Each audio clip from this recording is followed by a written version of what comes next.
Hi everyone, this is Bindu and I welcome you all on my YouTube channel TET Education. In today's video, we are going to discuss about the syllabus of DSSB TGT Natural Science. So if you are preparing for this exam, then this video will be very helpful for you. And if you are new to my channel, then do like, share and subscribe, and also press the bell icon button for instant notifications. And we have already made a video of a previous question paper of DSSB TGT Natural Science. So you can check those videos by clicking on the link given in the description box. I will provide the link in the description box. And now without doing any further delay, let's start today's video. तो सबसे पहले हमें ये पता होना चाहिए कि जो DSSB का एग्ज़ाम है हमारा वो ऑनलाइन एग्ज़ाम होता है और part A and part B दो पार्ट्स में ये हमारा एग्ज़ाम डिवाइड होता है. सो पार्ट ए में जो टॉपिक्स कवर होते हैं वो हम एक वीडियो में पहले बना चुकी हूँ, आप उसमें चाहें तो जाके देख सकते हो मेरे चैनल पे. और पार्ट बी के बारे में आज हम स्पेशली बात करेंगे. तो पार्ट बी जो हमारा रहता है उसमें हमारे सब्जेक्ट कंसर्न्ड क्वेश्चंस पूछे जाते हैं. तो आज हम DSSB TGT नेचुरल साइंस का जो पार्ट बी है उसके बारे में बात करेंगे. तो पार्ट बी जो हमारा है वो हमें 100 मार्क्स का देखने को मिलता है और पार्ट ए भी हमारा 100 मार्क्स का ही होता है. तो टोटल हमारा 200 मार्क्स का ये एग्ज़ाम होता है और इसमें नेगेटिव मार्किंग होती है 1/4. ऑनलाइन एग्ज़ाम होता है ये. और पूरे एग्ज़ाम के बारे में हमने एक वीडियो बना रखी है, आप चाहें तो वो वीडियो जाके देख सकते हो. तो चलिए अब हम बात कर लेते हैं कि जो हमारा TGT नेचुरल साइंस का पेपर होता है तो पार्ट बी में जो क्वेश्चंस होते हैं वो हमारे कहाँ कहाँ से हमें देखने को मिलते हैं. तो basically physics, chemistry and biology तीनों से ही क्वेश्चंस हमसे पूछे जाते हैं पार्ट बी में. तो इनमें जो टॉपिक्स कवर होते हैं चलिए वो अब हम देख लेते हैं वन बाय वन करके. तो सबसे पहले बात कर लेते हैं हम फिज़िक्स की. फ़िज़िक्स में कहाँ कहाँ से क्वेश्चंस पूछे जाते हैं, कौन कौन से टॉपिक्स मेनली वो कवर करते हैं. तो अगर मैं बात करूँ तो DSSB का सबसे पहले बहुत ही अनसर्टेन है ये कि सिलेबस उनका कुछ फिक्स्ड नहीं रहता. वो अप टू 12th लेवल तक का क्वेश्चन भी पुटअप कर सकते हैं या फिर आपका 9th और 10th लेवल से भी क्वेश्चन पूछ सकते हैं.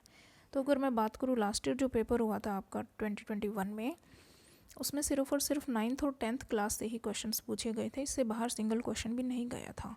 सो अगर आपने NCERT लाइन टू लाइन पढ़ी होगी अच्छे से तो वो पेपर बहुत ही ईजी था, आप इजीली उसको सॉल्व कर सकते थे. इससे पहले जो एग्ज़ाम हुआ था वो हमारा हुआ था 2018 में. सो उसमें जो है उनका लेवल थोड़ा सा 11th और 12th लेवल तक पहुंच गया था. मोस्टली क्वेश्चंस उसी लेवल तक के थे, फिजिक्स, केमिस्ट्री एंड बायोलॉजी तीनों के ही देखे जाएँ तो आपको तैयारी करनी है तो 11th-12th लेवल का आप ज़रूर पढ़ें. जिस बैकग्राउंड से आप हो, मेनली अगर आप फिज़िक्स से हो तो अपनी फ़िज़िक्स को अच्छे से प्रिपेयर कर लो 11th एंड 12th की, क्योंकि तीनों सब्जेक्ट्स तो प्रिपेयर करना बहुत मुश्किल होता है और हमारे पास टाइम भी इतना नहीं होता कि हम तीनों सब्जेक्ट्स का सिलेबस कवर कर सकें. तो जो सब्जेक्ट मेनली आपका है आप उस सब्जेक्ट पे अच्छी पकड़ बनाओ, उस सब्जेक्ट की अच्छे से तैयारी करो. और जो बाकी सब्जेक्ट्स रह जाते हैं आपके बायोलॉजी एंड केमिस्ट्री, अगर आप फिज़िक्स बैकग्राउंड से हो सपोज़, तो उनमें से आप मेन टॉपिक्स कर सकते हो. और जो आपकी NCERTs हैं 8th, 9th और 10th, ये आप ज़रूर पढ़ के जाएं, इनको बिल्कुल भी स्किप नहीं करना है. तो चलिए फिज़िक्स के जो टॉपिक्स हमें देखने को मिलते हैं क्वेश्चंस वो हम डिस्कस कर लेते हैं. तो सबसे पहले हमारा यूनिट एंड डायमेंशन से क्वेश्चन पूछा जाता है. काइनेमेटिक्स, लॉज ऑफ मोशन, यहाँ से ज़रूर क्वेश्चन आता है हमारा. मोशन से रिलेटेड क्वेश्चन हमें 2 या 3 क्वेश्चन ज़रूर देखने को मिलते हैं. वर्क, एनर्जी, पावर, इससे भी क्वेश्चन डेफिनेटली आता है. ग्रेविटेशन भी आप करके जाएं. ऑसिलेशन, वेव्स, इलेक्ट्रोस्टैटिक्स हो गई आपकी, यहाँ से भी क्वेश्चंस आते हैं. करंट, इलेक्ट्रिसिटी भी बहुत इंपॉर्टेंट टॉपिक है, ये भी आप बिल्कुल मत स्किप करना. Magnetic effect, dual nature of radiation and matter, then electronic devices, ये भी इंपॉर्टेंट है. ऑप्टिक्स, अब ऑप्टिक्स में हम बात करें reflection, rarefaction and total internal reflection, ये इंपॉर्टेंट टॉपिक्स हैं तीनों. यहाँ से क्वेश्चंस डेफिनेटली पूछा जाता है. लेंस एंड मिरर, यहाँ से भी क्वेश्चन पूछा जाता है. 2018 में भी क्वेश्चन पूछा गया था और अब की बार भी क्वेश्चन पूछा गया था लेंस एंड मिरर से. एटम्स एंड न्यूक्लियर, यहाँ से भी आपका रेडियो एक्टिव डीके से क्वेश्चन पूछा गया था एक. तो ये टॉपिक्स आप जरूर करके जाएं. मेनली अगर मैं बात करूँ मेन टॉपिक्स, अगर आप फिज़िक्स बैकग्राउंड से सपोज नहीं हो, आपका बैकग्राउंड बायोलॉजी या फिर केमिस्ट्री रहा है, अगर आपको फिज़िक्स कम आती है तो आप मेन टॉपिक्स कौन से कवर कर सकते हो. अगर मैं उसकी बात करूँ तो आप kinematics and laws of motion ये ज़रूर करके जाएँ, यहाँ से न्यूमेरिकल ज़रूर देखने को मिलता है. वर्क, पावर एंड एनर्जी ये भी करें. इसके बाद आप करंट, इलेक्ट्रिसिटी भी ये भी करें, बहुत इंपॉर्टेंट टॉपिक है. देन आपका ऑप्टिक्स हो गया, reflection, rarefaction and total internal reflection, and साथ में लेंस एंड मिरर। ये इंपॉर्टेंट टॉपिक्स हैं आपके। इन टॉपिक्स को आपको बिल्कुल स्किप नहीं करना है, बिल्कुल स्ट्रेट फॉरवर्ड क्वेश्चंस इसमें हमें देखने को मिलते हैं, तो ये टॉपिक्स आप ज़रूर करके जाएं। सो इस तरीके से फ़िज़िक्स का सिलेबस हमें देखने को मिलता है इस एग्ज़ाम में। और जो बेसिक कॉन्सेप्ट्स हैं हमारे, अब जो आपके बेसिक कॉन्सेप्ट्स हैं उनको आप स्ट्रॉन्ग करो, क्योंकि ये बेसिक क्वेश्चंस ही पूछता है ज़्यादातर। तो चलिए नेक्स्ट अब हम बात कर लेते हैं हमारी केमिस्ट्री के बारे में। तो केमिस्ट्री का सिलेबस हमारा क्या रहता है? सबसे पहले बेसिक कॉन्सेप्ट्स हो गए हमारे केमिस्ट्री के, then structure of atom, classification of elements and periodicity in properties, ये भी बहुत इंपॉर्टेंट है, chemical bonding and molecular structure, then state of matter, then chemical thermodynamics, SPDF block elements, ये सब हमें आना चाहिए, ये सब हमें करने हैं। ऑर्गेनिक केमिस्ट्री में basic principles and techniques, hydrocarbons के बारे में, then environmental chemistry, solution, electrochemistry, general principles and processes of isolation of elements, polymers and chemistry in everyday life. तो ये मेन टॉपिक्स हैं हमारे, जहाँ से हमें क्वेश्चंस देखने को मिलते हैं।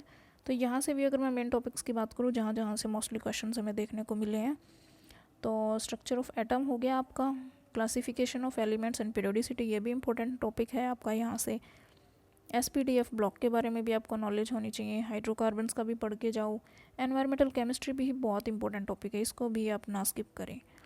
देन आपका polymer and chemistry in everyday life, ये भी बहुत इंपॉर्टेंट टॉपिक्स हैं। तो ये टॉपिक्स आप ज़रूर से ज़रूर करके जाओ, क्योंकि यहाँ से क्वेश्चंस डेफिनेटली आते ही आते हैं। एनवायरमेंटल इश्यूज़ भी हमारा बहुत ही हॉट टॉपिक बना हुआ है, तो यहाँ से भी क्वेश्चंस हमें ज़रूर देखने को मिलते हैं। तो ये मेन टॉपिक्स हैं जो आप ज़रूर कवर करके जाएं, और ओवरऑल आपका सिलेबस ये रहता है जो मैंने आप इस वीडियो में डिस्कस किया। तो बेटर है अगर आपका केमिस्ट्री बैकग्राउंड है, देन आप अपनी 11th 12th लेवल तक की केमिस्ट्री को बहुत अच्छी बना लें, और बाकी सब्जेक्ट के मेन टॉपिक्स आप करके जा सकते हो। तो चलिए नेक्स्ट अब हम बात कर लेते हैं हमारी बायोलॉजी की। सो बायोलॉजी में हमारे टॉपिक्स जो कवर होते हैं, first one is diversity of living organism, then structural organisation in plants and animal cell, structure and function, then plant physiology, human physiology, reproduction, then genetics and evolution and biotechnology, then ecology and environment. तो ये topics हमारी biology में आ जाते हैं। Biology वैसे अगर हम बात करें तो बहुत ही वास्ट सिलेबस है इसका, पूरा सिलेबस तो हम कवर कर भी नहीं सकते।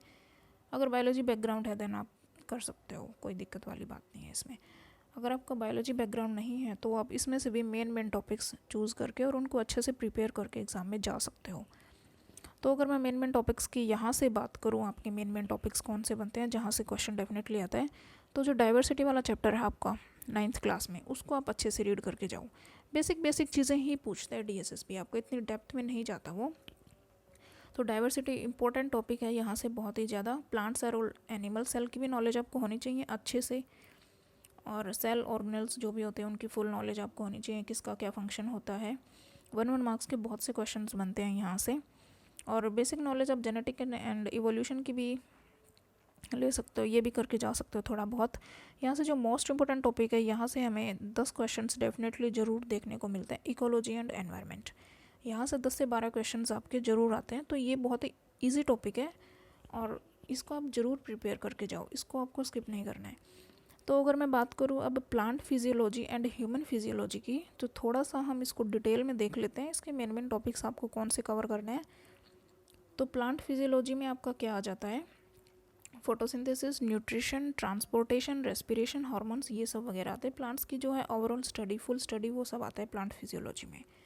एंड ह्यूमन फिजियोलॉजी में क्या आएगा, ह्यूमन की स्टडी आ जाएगी सारी, digestive system, respiratory system, circulatory system, then excretory system, nervous system and endocrine system, ये सब हमें देखने को मिलते हैं यहाँ से। तो यहाँ से भी आप मेन टॉपिक्स कवर करके जा सकते हो। जैसे यहाँ से अगर हम देखें तो ह्यूमन फिजियोलॉजी में आपका हो गया एंडोक्राइन सिस्टम से जो मेन आपके हार्मोन्स वगैरह हैं वो सब आप ज़रूर याद करके जाओ, वो आपको स्किप नहीं करने हैं। और एक्सक्रिएटरी सिस्टम, सर्कुलेटरी, रेस्पिरेटरी और डाइजेस्टिव, ये सब हमारे मेन टॉपिक्स हैं, ये आप ज़रूर करके जाएं। नर्वस सिस्टम से भी आप मेन करके जा सकते हो। तो मैं तो यही कहूँगी यहाँ से आप जो बेसिक जितनी भी चीज़ें सारी कवर करके चले जाओ। और प्लांट फिजियोलॉजी में आपका फोटोसिंथेसिस वगैरह, न्यूट्रिशन, प्लांट फिजियोलॉजी से जो हार्मोन्स वगैरह हैं, ये टॉपिक जो ये इंपॉर्टेंट टॉपिक रहता है, तो आप इसको ज़रूर अच्छे से करके जाओ, जितने टाइप्स के हार्मोन्स होते हैं और उनका फंक्शन क्या क्या होता है। तो इस तरीके से ये टॉपिक्स आपको अच्छे से कवर करके जाने हैं। तो ये था हमारा आज की वीडियो में DSSB TGT नेचुरल साइंस का ओवरऑल सिलेबस। और अगर मार्क्स की बात करें तो हमारा physics, chemistry and biology 30-30 marks के तीनों सेक्शंस जो हैं, एवरेजली क्वेश्चंस डिवाइड हो जाते हैं 30-30 मार्क्स के। तो बेटर प्रिपरेशन के लिए आप 9th और 10th, मैं तो कहूँगी आप 8th की NCERT भी पढ़ो, line to line 8th, 9th और 10th की NCERT पढ़ो, और उनमें लाइन से ही क्वेश्चंस बनते हैं, लाइन टू लाइन। जो चीज़ें हम स्किप कर देते हैं, इग्नोर कर देते हैं, लाइक ये टेबल में क्या है, छोड़ो कुछ नहीं है, सो उस टेबल से भी क्वेश्चंस पूछे गए थे। मैं आगे आने वाली वीडियोस में और जो DSSB के जो प्रीवियस पेपर्स हैं वो डिस्कस कराऊंगी, तब मैं आपको बताऊंगी कि कैसे कैसे जो है एग्जामिनर ने क्वेश्चंस पूछे गए थे वहाँ से। तो आपको वो चीज़ें इग्नोर नहीं करनी है, आपको ध्यान से NCERT पढ़नी है, और 11th और 12th का जितना हो सकता है आपसे, आप उतना कर लीजिए, that is more than enough. तो मेन टॉपिक्स ये थे जो आज की वीडियो में हमने डिस्कस किए। अगर आपको कोई डाउट है देन आप कमेंट सेक्शन में कमेंट करके पूछ सकते हो। और उम्मीद है कि इस साल भी DSSB की वैकेंसीज हमें देखने को मिले, तो आप अपनी तैयारी में अभी से लग जाओ। अगर आपको बिल्कुल ही बेस क्लियर करना है देन आप 6th 7th की NCERT भी पढ़ सकते हो। बहुत सी चीज़ें उसमें भी आपको देखने को मिलेंगी, सीखने को मिलेंगी। और 8th 9th और 10th, डेफिनेटली 9th और 10th तो इम्पोर्टेंट ही रहता है, उसको आपको नहीं छोड़ना है। और 11th एंड 12th का आपका जो सब्जेक्ट है उसको आप स्ट्रॉन्ग कर लो, और बाकी सब्जेक्ट्स जो हैं उसमें से आप मेन टॉपिक्स सेलेक्ट करके प्रिपेयर कर सकते हो। तो मेरे चैनल पे प्रीवियस पेपर्स के सॉल्यूशंस की वीडियोस भी पड़ी हैं, तो आप चाहें तो वो वीडियोस देख सकते हो और अपनी तैयारी कर सकते हो। आगे आने वाली वीडियोस में भी हम ऐसे ही और प्रीवियस पेपर्स डिस्कस करते रहेंगे। सो अगर इस एग्ज़ाम का फुल पैटर्न के बारे में आपको नॉलेज चाहिए तो उसकी भी मैंने एक वीडियो डाल रखी है इस चैनल पे, आप वो भी देख सकते हो कि कैसे कैसे जो है एग्ज़ाम में क्वेश्चंस आते हैं और कैसे जो है पूरा एग्ज़ाम पैटर्न रहता है। तो this is all about today's video and hope you guys like this video, then do like, share and subscribe my channel. So मिलते हैं नेक्स्ट वीडियो में, till then keep learning and bye bye, take care.